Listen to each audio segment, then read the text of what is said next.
Hey, what's going on everybody? It's Jonathan here with Drone Academy, and I wanted to take a quick minute to shoot a video. A lot of y'all have been asking us about a blog post that we just posted recently about a near miss over Niagara Falls. Now, I know some of you don't like reading, so I thought this might be a great opportunity to talk to you too. But there was a near miss between a drone and a helicopter over Niagara Falls. We don't know when it occurred, but the video was just posted recently, so that's why everybody's talking about it right now. We don't know for sure when this happened, but we do know that it did happen. There's video of it online of a drone pilot flying around Niagara Falls, and then all of a sudden you see a helicopter come up from underneath it. And we'll put a link to that down below if you haven't seen it yet. Now, we don't know a whole lot about the near miss. It was posted by a guy named Chris. We don't know for sure if he was the pilot or not, but he did post a statement from the pilot about the incident. Now, I want to take a look at the near miss and the statement and unpack both of them to see what we can learn. There's a few lessons that I think jump out, and I wanted to take a quick minute to touch on them. So the first lesson that we can learn here is don't trust the apps. Now, in his statement, the pilot said that he was not in a no-fly zone based on the DJI Go app when he checked. Of course, anybody who's flown with DJI before knows that their geofencing is not always 100% accurate. And so I don't put a whole lot of faith in them, and this is a good opportunity again to say, just because you're clear in DJI Go app does not mean that you're clear in the airspace. Now, I know AirMap and Kitty Hawk and all the lens providers really strive to keep the maps as simple as possible. And I've reached out to them to understand a little bit better about how they determine what does and does not make it into their applications. Of course, I'll update down below or post another video when I hear back from them, but I haven't heard back yet. And we're looking through the comments on this YouTube video that was posted. I saw a lot of people trying to blame the helicopter pilot for this near miss. You know, a lot of people have said, well, the helicopter was probably below 500 feet and that's way too low. I want to look at that a little bit because that's a common misconception that people have in the industry. Specifically, maybe unexperienced drone pilots say, well, manned aircraft have to be above 500 feet, so if I'm below 400, who cares? And that's just wrong. That's just wrong. So Part 91 does have minimum safe altitude requirements for manned aircraft. It's not always 500 feet. Sometimes it's higher. Sometimes it's lower, depending on if you're in a, other than or sparsely populated area. But helicopters specifically are exempt from that as long as they're not creating an undue hazard to anything on the ground. But what that translates to is that helicopters can be below 500 feet, can be as low as they need to the ground as long as they're not creating an undue hazard. So if you were in an area where you believe there could possibly be rotor traffic, you want to keep that in mind, is that they could be coming from anywhere. Now, especially given the fact that you are at Niagara Falls, maybe for instance, or if you're in Maui and there's a lot of helicopter tours, or near Vegas at the Hoover Dam or out of the Grand Canyon, there's going to be helicopter traffic there, right? It's just going to happen. So what does that mean? So let's think about Niagara Falls for a second. You can expect that there's going to be a lot of tourist helicopters there doing tours of the falls. So wouldn't that area be restricted anyways to drones, you would think?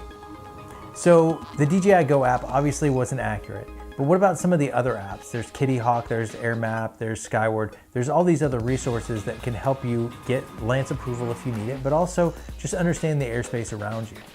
Well, in doing research for the blog post, we actually looked, and interestingly enough, Kitty Hawk and AirMap, neither one of them actually showed any airspace restrictions around there other than the nearby airports. And of course, the area where he was flying was outside the airspace, the surface airspace for those airports. So in theory, if that's all you're looking at, he was in the clear where he was flying. So interestingly enough, when we pulled up Skyward, however, there was a small marking there for a special airspace restriction. So we pulled up a sectional chart for the area as well, just to compare the two. And sure enough, there was a Part 93 special rule for that airspace. And it said, for more information, go to the chart supplements, which we did.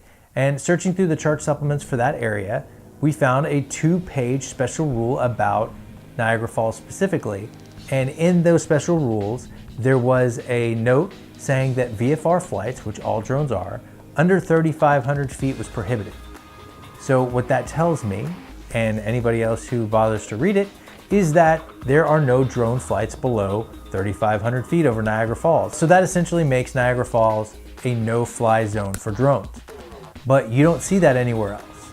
You don't see that in AirMap, you don't see that in Kitty Hawk, you don't see it anywhere other than looking at sectionals, and I did see it in Skyward. Okay, so he shouldn't have been flying there based on this Part 93 rule, right? Okay, but he was. So now what?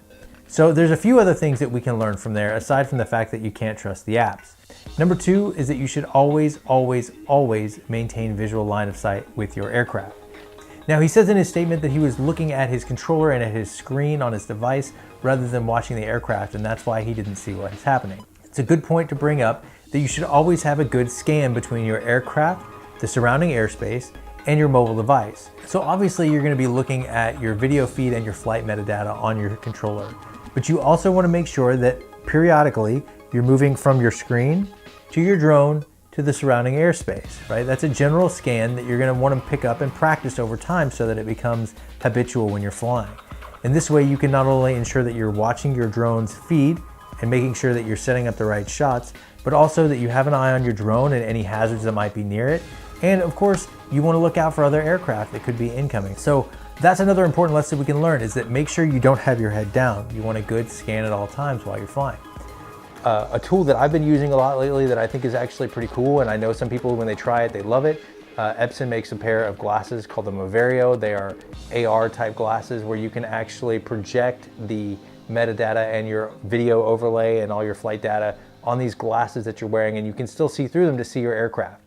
This alleviates the requirement that you have when you're wearing goggles for a visual observer, but it also allows you to continue watching your video and looking at your feed and keeping an eye on your aircraft, which is a great tool. They're not cheap. I think they run about $6.99 for the BT 300E models, but between using those and goggles, I've really enjoyed using the MoveReo, and that's a great tool. Okay, now the third thing that we learned here that I really think is important moving forward as a community is that he acknowledged that he was wrong and said that he hoped somebody else could learn from it. Now, we've all made mistakes. Anybody who's been in this industry for more than a week has made a mistake, and it's gonna happen. And the question is how do we, as a community, help one another, learn from one another, and move forward in a way that benefits everyone? Now, I've been in drones since 2008, but I still learn from people in our community daily.